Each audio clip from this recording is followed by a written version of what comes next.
everyone, and welcome to Court of Swords. It's week number 3 of this murder simulator, brought to you by Adam Coble. Adam, you're back from Gen Con. We'll be brief here with the intros. How's it going, sir? It's going good. I'm glad to be back. Gen Con is always kind of overwhelming. It went by super fast. There's always a ton of stuff to do. It's the 49th year I think they've been doing it. Next year's Are you kidding? 49? 50th? Yeah.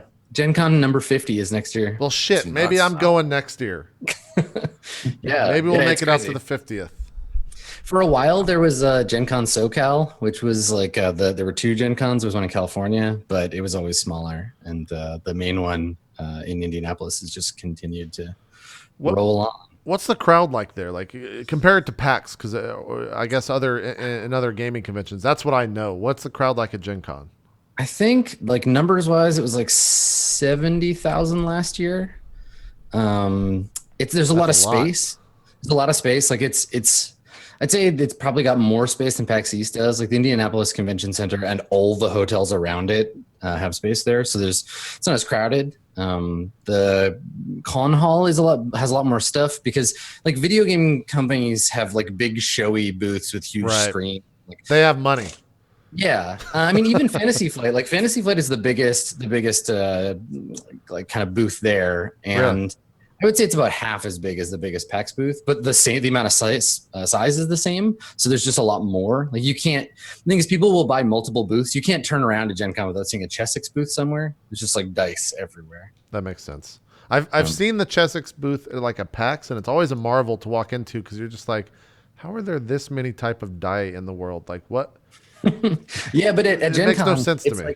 It's like Chessex and then 6 other dice companies that all do their own thing. Oh shit! Like, there was one I saw for the first time this year. They had they do like artisanal, like handcrafted dice out of weird material, out of like the bone from someone's grandmother and shit like that. Pretty much, their least expensive set of polyhedrals is like $198. What and the fuck? There. Yeah, and they're all made of like steel and bone and like all kinds of weird shit. Holy shit! Yeah, it's cool. Maybe I've talked with I forgot what company. It might have been Chessex in the past of like doing some roleplay die. That stuff is fucking expensive. I would never be able to. Maybe with like Patreon now, if we set like some stupid fucking high end goal, we might be able to do like roleplay official die. But man, it is it is so fucking expensive to get the molds cast for that stuff. So yeah, totally. It's not such a big deal if you're just using the regular numbers and stuff. But if you wanted like the roleplay R as the 20 or something, no, we would get we get Ryan Moore. We get his face as the 1 because that's Ryan Moore, and then we'd have to figure out who would go on the 20. I don't know who's got the most crits in the history of roleplay and put them on the 20. It might be Jeff. I don't know. To be totally honest, I would probably pay like an okay amount of money for a D20 where the 1 is a kappa. I feel like that'd be pretty good. Some Twitch die, the official Twitch die. Yeah, that'd be good. You could have different emotes be different numbers too. It'd be a good. They've done like limited runs for shirts for like charity kind of stuff or whatever. Like I'm sure people would jump on that. Yeah. Which I said or something. Rolling a 1 is bad enough without having the kappa staring up at you when you do it. That's true. The dreaded kappa. Maybe that's all it needs. It needs. It's a purple die. Face. We'll be looking forward to, I guess, next year's Gen Con. I didn't know it was 50 already. I'll have to. It's like there's Gen Con, there's Dragon Con, which is also huge that I've never been to, that my sister-in-law goes to every year, and I. Like what goes on at Dragon Con? What happens at these weird events? The big three are Gen Con, Dragon Con, and Origins. Are those all part of the same circuit? No, they happen kind of throughout the year, but they're all sort of aimed at the same audience. Gen Con's the one that I think people have been going to a really long time because it tends to aim for like the grognards who've been around forever. Like I walk in through the gameplay space. I always go to the war games area because it's like dudes in their like late 60s, early 70s playing very intricately detailed war games about very specific battles from World War II. Nice. Yeah. It's nice. pretty fun. They're very intense. That's where we should just send Jeff in there with a fucking camera. Just have him bring his Titan and shit. He'd be like the savior of Gen Con. Although I'm sure Titan is there every single year. It's I don't think those are super rare. And if you're going to show it, Gen Con's where you want to show that stuff off. So Yeah, totally. cool stuff. I know you've also been busy with all the Patreon stuff. You've gotten pretty much everything scheduled for your obligations with the GM I'm super excited. and all that stuff. Yeah. Which I was surprised when you're like, yeah, we're good. I was like, what? The fans were that easy to like set stuff up with, and schedules were a fucking nightmare. Like, yeah, well, it's been tricky because this month is shorter because I've got the vacation at the end of the month and we had Gen Con and we've been so busy. But yeah, I sent them out last night and I have all but one now scheduled, worked out. So fantastic. If you're one of those patrons and you're watching this, thank you for being so conciliatory. It was easy. Yeah, that's awesome to hear. I'm glad that we didn't get assholes with a lot of money. We got like really nice people with a lot of money. Yeah. Check in with me again in like beginning of September. We'll do a monthly check-in to see if we got assholes for patrons. I was gonna say that could evolve. Yeah. Now they're just gonna be like, I'll show him. I'm gonna be an asshole with $100. Yeah, I mean, I'd pay $100 to give myself shit for an hour. So there you go. Yeah. There you go. DansGaming. I was watching, me and Sir Scoots, we were watching you and Sevidus last night on the Nerd Fusion channel with No Man's Sky party. You played a little bit more this morning. You were up like fucking 7 a.m. or some ungodly hour this morning playing. Yeah, I was up early. What brief thoughts on the game, I guess? It's fun. Like the more you play it, the more fun it gets. It starts out where it feels sort of repetitious, as it is. But the longer you play, the more stuff you can do, and it becomes less of a chore. Like it's one of those games you gotta like push past the beginning to start getting into it. It's hard to explain, but yeah, like I went offline earlier and I was playing with the stream off, and I was having even more fun than I was when the stream on. It's one of those games that like you pull out and play like here and there. Just because you didn't have kind of the pressure of like, oh god, this might be boring to watch on stream. Like I got to make it interesting. Yeah, because it's not the most interesting thing to watch. But it's hard to make it interesting. But it's fun to play if you're in the right mindset and you enjoy that kind of a game. That's good. That's good. I heard the FOV is pretty awful on consoles. Yeah, it's horrible. It's like I feel like I have blinders on the sides of my face. It's so zoomed in. Yeah, I don't. We were contemplating grabbing it on PS4 last night just to play, but I think I'm just gonna wait till the PC version because, you know, actual 60 FPS and like 1440p or 1080p, like true 1080p. Yeah. 90 FOV. Yeah, like, it should look a little bit better. It should look a little bit better. So I'm looking forward to that. And then I saw on your Twitter that you're starting to count the XP to level 2, man. You're like you're all hyped for the new spells and you got all this shit figured out. I know. I get an extra spell slot at 2 and the channel divinity. I'm excited. Well, we're what? We're 218 XP away. Yeah. I hope you know that. It's a long way. We got to figure that out. We'll just start murdering people in the town. Let's just kill every boar in the forest we see. But then we're gonna find the one like mutated boar that's actually a fucking Tarask or some shit. Thanks to Adam. He's half vampire, half. He's actually like has the spirit of something in it. Exactly. Yeah. You gotta be careful. I'm writing that one down, Dan. Vampire boars. You gotta be careful about the vampiric boars for sure. See you in episode 40. Exactly. GassyMexican, how's it going, sir? I'm slightly wet, not because of actually a little bit because of all of you guys, like gentlemen here. It's raining outside. Sorry again for causing the delay a little bit here. I hustled my ass. We had to like some fucking speed demon people on the highway, but made it. How you been? Yeah. Been pretty good. Not too bad in Florida. It's hot. It's muggy, but I mean it's Florida. It's kind of always muggy in Florida, right? I'm enjoying weather.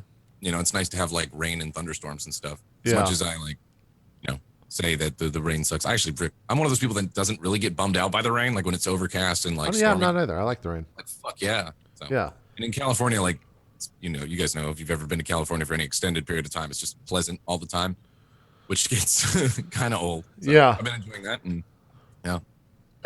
Cool. You just complained about the weather being nice all the time. Yeah, that's a very Californian thing, though. I'm from Chicago. Like, I enjoy weather. Like, I have a shit ton of like in Chicago, you get like the extremes of everything. You get crazy summers, cold winters. Every single season you get it. When you've lived for like 20-some years, with that, you kind of get used to having weather. Not that it's not nice, like they're pleasant days, but it gets boring. At least rain. You know what I mean? If you're gonna have like pleasant, sunny, like at least have some rain with that. It's always funny to see people, the majority of the Twitch community that all live in California, whether it's SoCal or North Cal. It's like they get rain, and then you just see your Twitter feed just become like, look, guys, it's rain falling from the sky. Look at this video I made of the rain. It's like, yeah, you dumb fuck. We get it everywhere else. It's something we see pretty much once a month, if not once a week. It's super common. Dan, you get a shit ton of rain up in Seattle, right? Yeah, up here in Seattle, we know all about rain. Yeah, and Adam's probably the same way up in Vancouver. It's pretty much the same neck of the woods. So we understand what rain is, people of California. All right? Stop making fucking Twitter videos on it. Listen, And monetize. Don't monetize the videos. That's even worse. It's not their fault. They're in the middle of a terrible drought that they caused. It's like that one time it snowed in Texas and it was all over everyone's feed and that lived in Texas. All right, now that was because I took videos. That's a different thing. Different. All right, that's a totally different thing. It hasn't snowed since the 80s here. All right, it was a giant storm. Go fuck yourself, Dan. You know, go fuck yourself. I'm gonna enjoy the shit out of No Man's Sky Snow Planets. All right, that's gonna be my plan. Rain videos though, because I literally just fucking recorded that. Yeah. Look at it's rain. Yeah. Now you're hesitant to put it up. See, we're doing. No, it's up. It's up there. Oh, God damn it. God damn it, man. It's already out there. There you go. Can't take it back. I love rain. There you go. Well, cool. Let's get started. We've got about 35 minutes to our first break, so let's jump into the action, and we'll see how we die in the first hour. Yeah. All right. Cool. Or really, how Velimir dies in the first hour, and we bring him back, which seems to be the recurring trend here.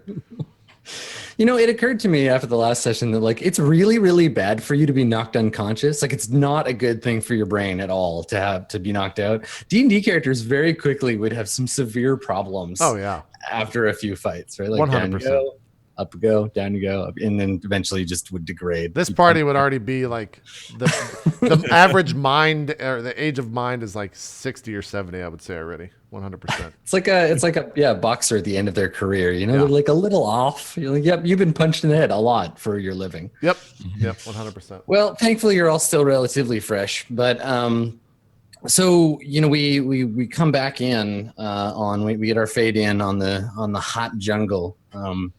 We're partway into the season of fire now. You remember you were just beginning it when we first saw you at the town, and we're on an arc towards the hottest part of the year. So out on the road in the jungle, you're already exhausted, right? Because you haven't slept well. Yeah, we actually have one level of exhaustion, right? Yeah, you're all one level of exhausted, which is making all these checks real difficult for you. Not combat checks, though, thank God. That comes later, I think. You can still fight. Yeah, it's another 2 levels of exhaustion. And the reason that you're exhausted is because trying to sleep out in the jungle, trying to just like wade into the hot thickness of the jungle and rest there is a lot harder than sleeping by the road, which is what most folks who travel do.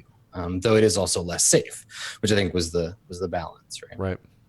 So you're traveling, the 3 of you, back to the nearest town. Now you've been through this town before. You headed south through Sufontin, that's the name of the town, on your way to the fishing village, and that was a little over a week ago, and you're headed back now because of what's happened, and you are dragging along 2 of the villagers from that village that underwent some bad times. Tui and Samnong are following along. Now Tui is taken to the road pretty well. She helped you out in that last fight. I've updated her stats, so now that she has she fucking took our XP. Yeah, we got to drop this chick immediately. All right, we got to get to that town and say bye. She's got a scimitar. Bye, and she's got some armor. And she's got 3 PCs looking out for her. And then her little brother Samnong, who's not doing quite as well. He's not suited to the road. The 2 of them are, I think, for the most part, just kind of traveling quietly. Samnong occasionally gets tired or frustrated, and Tui snaps him in line pretty quick.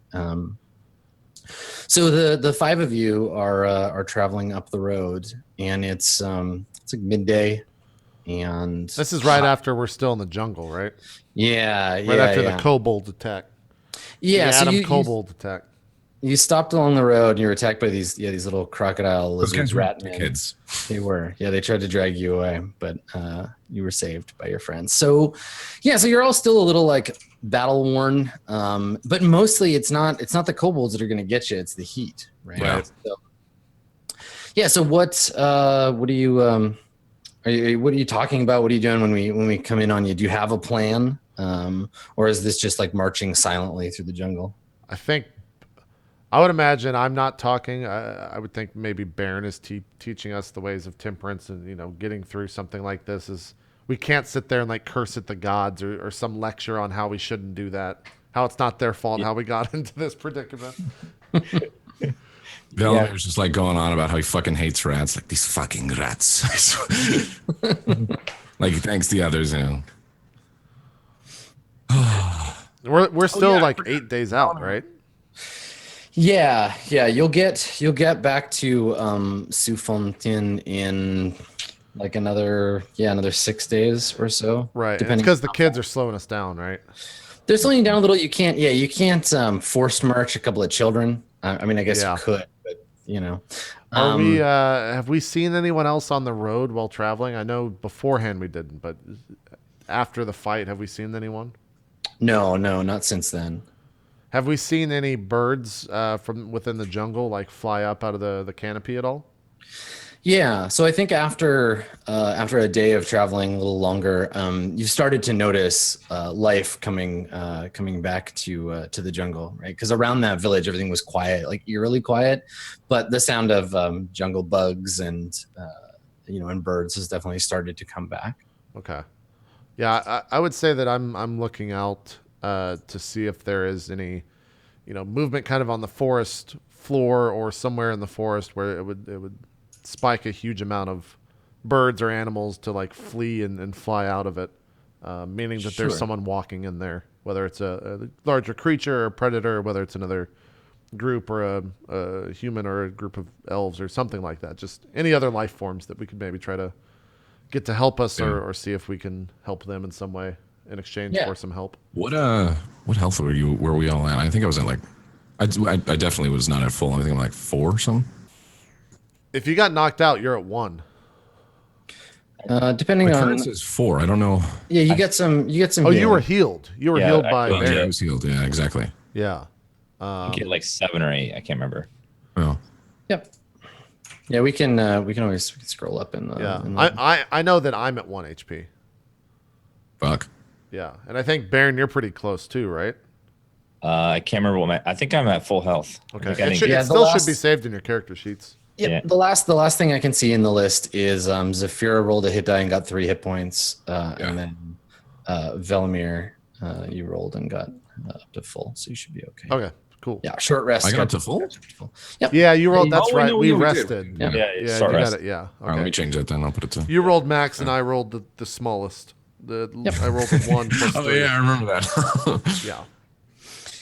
Yeah, so y'all are traveling through the jungle, and I think probably we should talk about what the sleeping situation is. Do you want to keep trying to make rolls to survive out in the jungle and stay off the road, or are you more willing to camp out on the road now?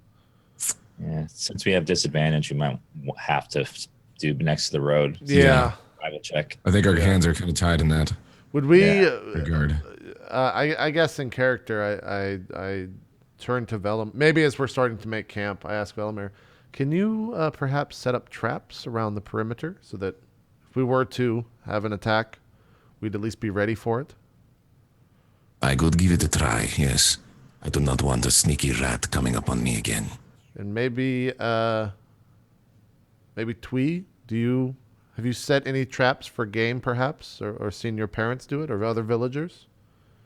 A simple trap for an animal will suffice. Yeah, she cocks an eyebrow at you, and she's like, the only thing I know how to trap are fish, and since we're not traveling in a river, I can't help you. Fair enough. I'm sorry to have upset you. There's no reason to get snappy with me. It is her way. I kind of like, I turn to Velamir and just like roll my eyes so Twee can't see me. I remember I told her to fuck herself last time. Fuck you too. We and the children need to rest. We are all exhausted. I don't know how much more we can keep this up if we don't get some sleep. I agree. We should be very careful though if we are going to sleep here on the road. who knows what will cross in the middle of the night. Obviously, we will have some sort of scouts, some sort of rotation, but just be careful. I do not want an ambush. We will keep eyes watching. I shall pray to Temperance to protect us during the night. I get my scimitar and like kind of draw a circle of like our camp and be like, Velimar, make sure the traps are outside if you are going to set some. We'll know not to go past this line.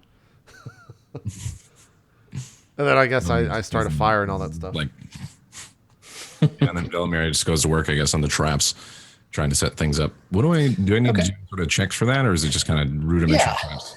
Yeah, it'd be a survival check, but first tell me about the traps. Like what kinds of traps do you set? Are we talking like bear traps or snares, or what does that look like? Yeah, Velimir tries to just do like snares and stuff. It starts out with like little snare things that cause noise, just something that'll like stir up, and amongst like a little bit closer to where he's at, he's trying to, I don't know, dig a hole and try to like, do some sort of spikes and stuff, something like that. That'll just like injure anybody that tries to walk amongst them if they're not careful. But mainly it's just like kind of noise and snare traps that'll like entangle somebody or make noise in the process. Right, and alert you that somebody's approaching the camp. Okay, cool. All right, make a survival test, and keep in mind, like while so what we're seeing is like Velimir moving around, setting these, tying rope and staking down these traps, getting everything ready. And as you're doing it, how does Velimir respond to your exhaustion? We're seeing Velimir alone kind of for the first time out in the jungle. Do you seem tired, or is it just something that you like let wash over you? What does that look like? He's tired, but he's trying his best not to show it because he spent plenty of time by himself in similar odds and stuff. So he's just really laser focused on what's going on. He's hyper aware still, like he's like, on edge. He's trying his best to like kind of keep it together and like just stay focused on the task while trying to remain, still aware of like the tree lines and like, up the road and stuff, because he's the last ambush kind of set him on edge, and Twee's not helping either. Yeah. Twee's back in the camp to keep it together and do as he's done always in the past when he's by himself, which is just focus on the task at hand and move forward. Right. So it's like, it's not so much there's a difference for Velimir being around people and not being around them. Like you're still you when you're alone. So we don't see like a different side of Velimir when he's alone. Not in this moment, no. Cool. Yeah, no, I like that. That's good. Cool. All right. So Velimir gets out there in the jungle and does what he needs to do. So you set up some traps, and then everybody sets up camp. Twee's helping like build a fire and taking care of her brother. And I think almost as soon as it gets dark, he Somnang falls asleep. And once that happens, Twee kind of like just sits near him and watches out into the jungle. She seems ready to like take watch herself. So y'all, you were saying as if you're gonna split up the night into watches. Yeah. We did the same way that we did the watches the other night, the night prior actually. I don't remember that exact order, but it was basically a four person rotation with the first person that goes to sleep is the last person to be up, right? I think that's how we did it. And so someone's always awake. And we're going, I think 10 hours or 9 hours, something like that, so that everyone gets a full rest. Mm-hmm. Yep. Yeah, totally. That makes sense. So okay. Not anything special. And maybe at least for my watch, I don't watch directly on the road. Like I watch from the trees or something like that to where I'll have somewhat the goal with that being if they are to get attacked or ambushed, that I'm in the trees, that being able to ambush whatever is attacking them. Okay, so just before she goes to sleep, Baron, you're like during your watch, Baron, Twee, she's been at the edge of the camp, like she goes off and leaves the sort of firelight, and you hear some like chopping noises from the wood, like the sounds of rustling of leaves, and and her hitting something with her like machete thing that she's got. And then some like grunting as she struggles to drag back this big like bundle of like leaves that she's cut off of some plant. They have these big kind of oily looking dark green leaves, and she's dragging them back. You see her at the edge of the light kind of struggling with it. Child, what are you doing? She kind of looks over her shoulder at you and just scowls a little bit and shakes her head like she's too busy dragging to pay attention to your question. Do you need some help with that? She grunts again, like, just leave me alone. I'm doing this. Do I recognize what kind of leaves they are? Like, yeah, you can make a nature check if you want.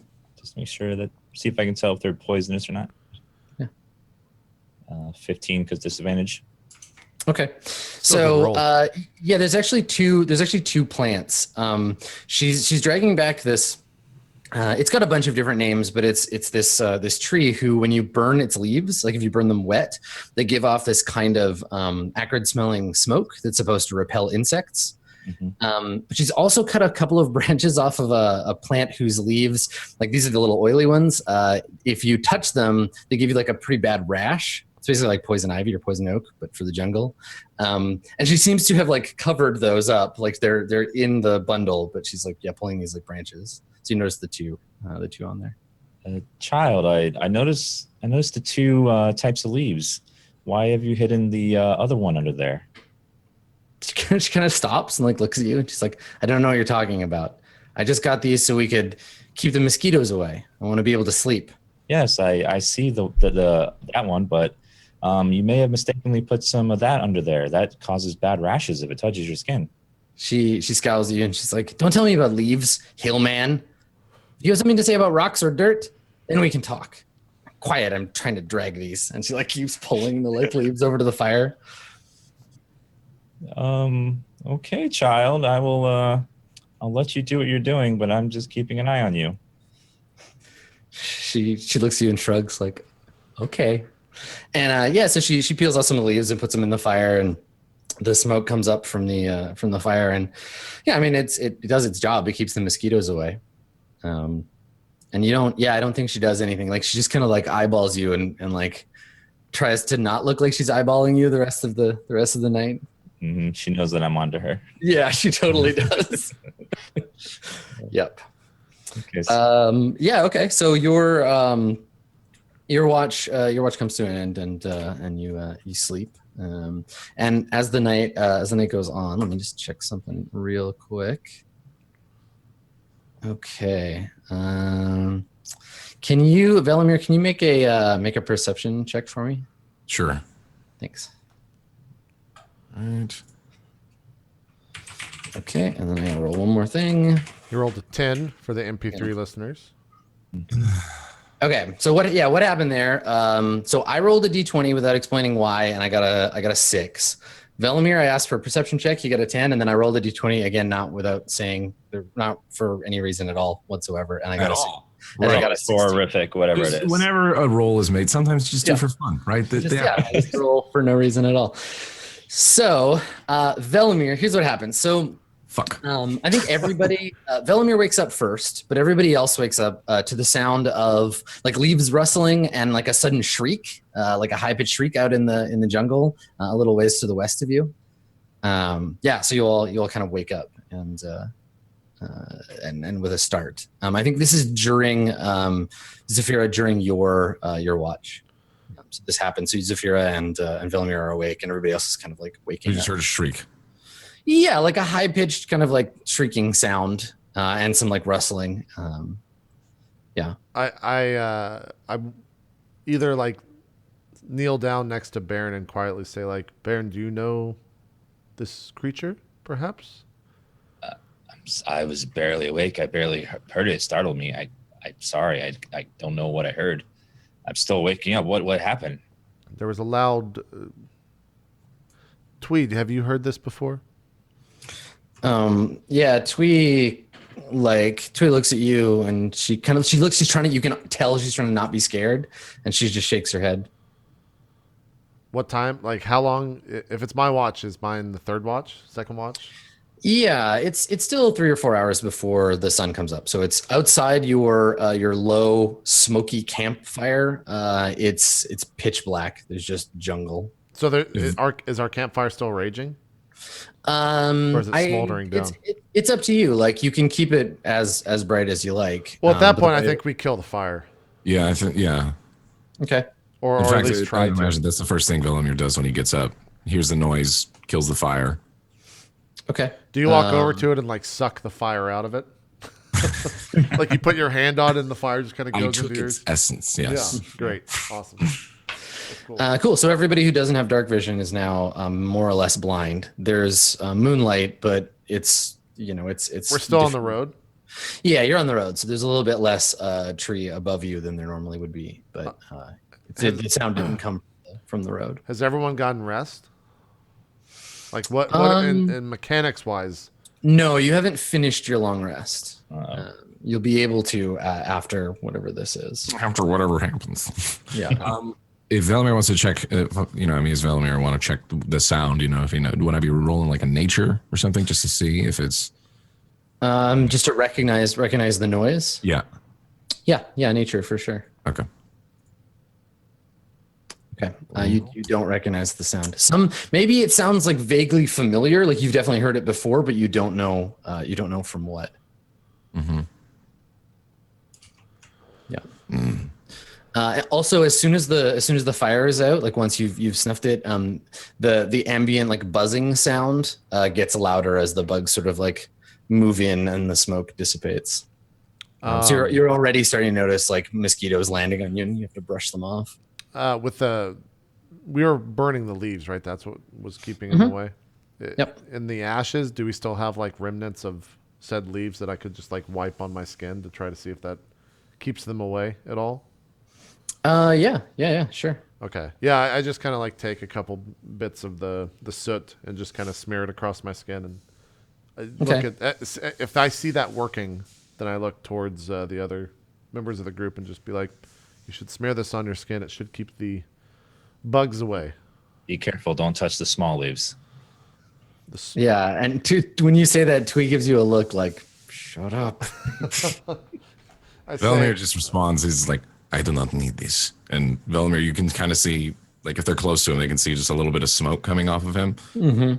Because it's a fire Nazi. It's not a problem, bro. Yeah, it's true. The mosquitoes are ignoring you, for sure. Yeah, got that brimstone smell around me. And I say the best course of action is that we probably move on. I do not believe we want to see where that came from, at least in close proximity. Perhaps we should just continue down the road for a ways until we hear it again. Little one, were you trying to get people rashes with these leaves? Twee looks at you and she's like, I don't know what you're talking about. Baron. And then kind of looks out into the woods, and you can see her fine, but she can't see, and it's making her really nervous. Summoning is still asleep, but yeah, Be glad I'm on your side. Yeah. Say to her just as I'm like looking around. Okay. Do you want to go towards the sound? Do you want to go check it out, or do you want to stay here and wait? Is it getting closer? Or is it just around us?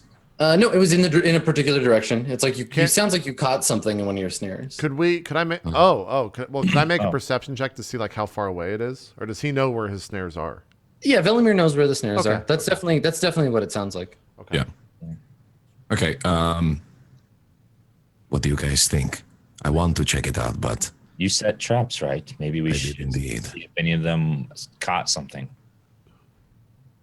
Zephyra, Velimir, you should go check. You can see it from afar. I would have to be up close and personal. So from afar, if you simply sneak in, see if the creature is still there. If not, see if it's wounded. very well. Velimir just, Let me cast a quick blessing on you, Vesemir, from Temperance. What did you just call me? Sorry, Listen, in the Hillfolk language, they have one letter that means both S and L. Right? So it's a dialect. I'm sorry. it's fine. You are forgiven for now. okay. So he's casting a spell on me of resistance. Say a quick prayer. You just get a D4 on anything, yeah. On any saving throw. All right, yeah, I'm gonna roll a stealth check here then. Okay. Hey, there you go. 14. All right. Roll D4 if you want to, or you could save it. No. So it wasn't guidance. It was resistance. Okay, gotcha. Which is actually good. So here's the thing, Velimir, you sneak out into the jungle. Everyone else sees Velimir disappear, or doesn't, given that it's dark. You see some shadows moving around, and Velimir, you enter the jungle and start moving towards where your snare seems to have been triggered. And as you do that, it'll take you, moving at stealth speed, it'll take you a few minutes. As you're moving through the jungle quietly, I need you to make a Constitution saving throw for me. Because nothing bad's going to happen, right? No, yeah, Constitution saving throw. But now you can roll your D4 and add it to this save if you want. Let's roll the D4 first if you're going to use it. It's up to you, Max. Yeah, I'm going to use it. Okay. Okay. So roll the D4. Yeah. Roll the D4 and then you can roll the con save. Just slash roll the D4. Yep. There you go. Okay, so you got a 2. Okay, and then Constitution. Mm-hmm. Let's do the thing. Okay. All right. Okay. So 7 for a total of 9. 7 plus 2. Yeah, you got 9. Yay!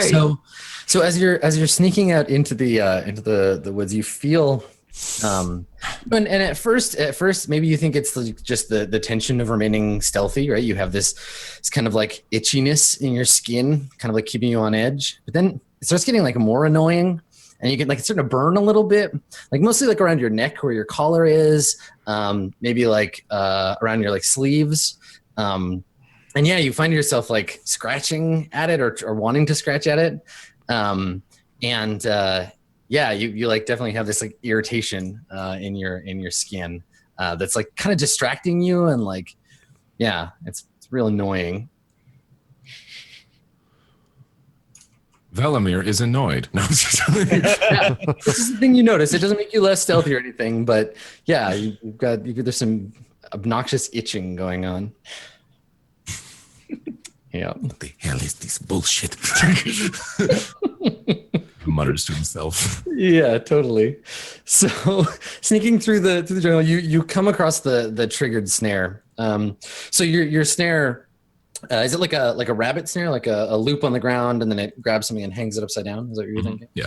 Okay. All right. Yeah, there's definitely one of those little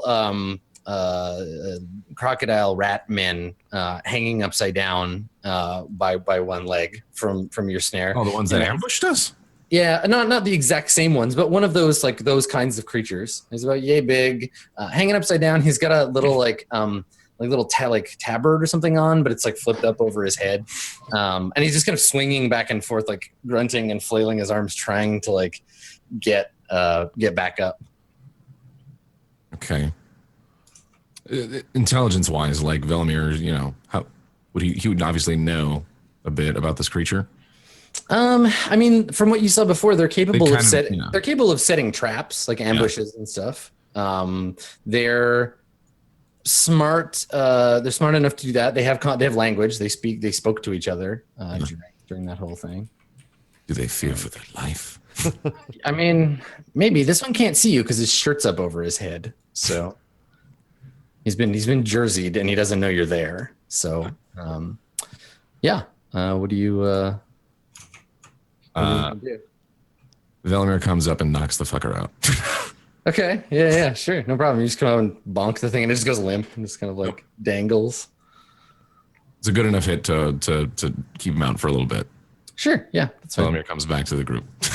Okay. You're just going to leave him hanging there? Yeah. Just hanging. Okay. All right. You inform the others. Mm-hmm. So Zafira and Baron, Velimir comes back and what do you, Velimir, do you look annoyed or? I'm just annoyed and like about the itchy thing, and I give Twee a look. Yeah, Velimir keeps scratching like his neck and his arms.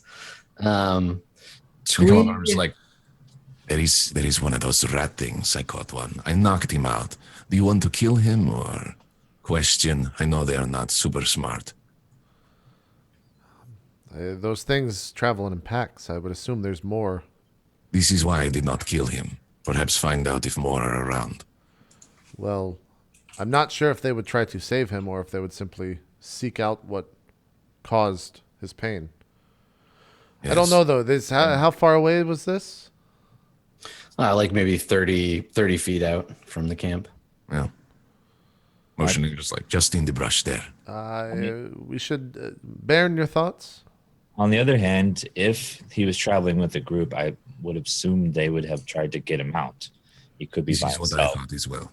That is true. Well, we have two options. Either We either way. stay here or we move. I think the creature's life is something that should come after that decision. We want to bring him with us? We could just leave him there, to be honest. This is fair enough, I am just worried about the safety of the camp right now. as am I. I say we need to move. Baron, how do you feel? We do need to finish this sleep, but I agree it's probably safest to at least move a little bit away. We don't have to go for a long trek, at least away from here. That caused a bunch of noise. Not only predators from his tribe or whatever. I don't know if they have tribes. They are vile. If anything, we could perhaps make this fire bigger as a distraction. Sit down the ways. You want to burn rat? Hey, maybe we... I don't know if these creatures would respond to that, but perhaps we just leave the I rat will burning. be right back. Velimir just goes up, slits the guy's throat. Yeah, you want to go and get him? Yeah. All right. So when you get back, the unconscious kobold is still there, hanging from one leg from the tree. And yeah, you can kill him if you want to and bring his body back. Okay, he's unconscious right now, so just for mess sake, Velimir decides to make sure he's unconscious, check, and then binds him up with just some rope that he has, because I believe I have that in my little pack or whatever. Yep. So bind him up, taking him back, slung over the shoulder. Okay. Cool. Yeah, you drag And I this. plop him down into the fire, like into the smolder, and just look at the others. I'm like, Yes, we are fine with this. I believe it is like the with a best knife course of in the action. throat. Did you empty his pockets? Ah, I was so in my haste. I hate this guy, you see. They almost killed me. Good call, though. And then rooting around in his stuff. Okay. Yeah. He just has a small. I guess you could call it a knife. It's like a sharp piece of flint tied to a stick. I grab it and motion it to Baron. I'm like, Would you like this? You can keep that. You're so nice. he goes back and then slits the dude's throat. Mm-hmm. And then, I guess We light him on fire, and then we leave. This is our plan, yes? Yeah, we light him on fire, then we move, but not far. Because we do You need have to- a problem with this, Baron. You sounded hesitant. It's just we've been on the road for so long, and we're all feeling the exhaustion. Yeah. If you want to finish your rest, you can't carry on yet. You'll all have to sort of bunk down here. Otherwise, we interrupt the rest. Yeah. Otherwise, you're interrupting your rest. Well, This one is dead. He is not causing any he problem. was most likely alone since no one helped him. So I think we should be safe, and we'll just be extra protective on our watches. So we are remaining here. I think it'd be best. All right, I will take this one off fire. We do not want a giant blazing blaze. Yes, perhaps save that for tomorrow. So Blaze. if we have people tracking us, they will know. Fair enough. grab him, put him off fire, and then snap a little bit Light of it just a back little up. bit of embers just to get it going a little bit, kind of on a low burn. Okay. So it's still my watch, right, Adam? Yeah. Everybody else goes to sleep. I would think that for my watch, then, how much time is left in it? Would you say, rough estimate? I think 3 hours, Okay. 2 hours, 2.5 hours, something like that. Let me look at the spell. How long? Duration is 10 minutes. All right. If I hear any noises or anything or if I have a reason to think that something's going to happen, I want to immediately cast levitate and just get up in the air out away from the actual camp itself. Sure. Yeah. Okay. For you, Zafira, your watch goes uneventfully. Okay. You do notice though that for the next few hours, Occasionally you'll hear like a grunt or like a grumble or whatever. Velimir is like tossing and turning because Velimir, you cannot for the life of you get back to sleep. Like you're just so fucking itchy. Like you close your eyes and like the sounds of the jungle soothe you to sleep, and then all of a sudden like it's an itch like right between your shoulder blades, and you like have to roll over to get it, and then that stops, and you like slowly start to fall back asleep. And then no, your face is itchy, and like it just keeps happening. Fucking damn it! For hours. So you don't actually get to finish your long rest, Velimir. Fuck. Your exhaustion doesn't get worse, but it also doesn't go away. This fucking girl. Everyone else can get rid of exhaustion 1 because you all sleep. Yeah. So unfortunately, Wake up immediately. we're all full HP now, right? yeah. Except for Velimir. Except well, Velimir, you were at full before you went to sleep, so you didn't need to. No, I was good. I'm just not. I'm just fucking yeah. So anything that you had that relies on a long rest, it didn't regenerate. So you don't have your hit dice, that kind of stuff. So are there still leaves left over from like leaves generally, or like so? Because technically, okay, Velimir, you works up to Baron. well, Velimir didn't make the roll, right? Like you don't know. I don't know exactly. No. Yeah. Velimir's just he's trying to figure out what the fuck's so going on. in the morning, well, let's have this conversation let's take a break and we'll come back and see Velimir. Sorry, I'm so fucking itchy. Velimir Itchy for an taking argument. taking his time with Dr. Hillstern when we get back. There you go. All right. For YouTube, we'll see you guys in 24 hours. For Twitch, we'll be back in literally like 5 seconds. So don't go anywhere. We'll be right back with more Court of Swords right after this. We'll see you then.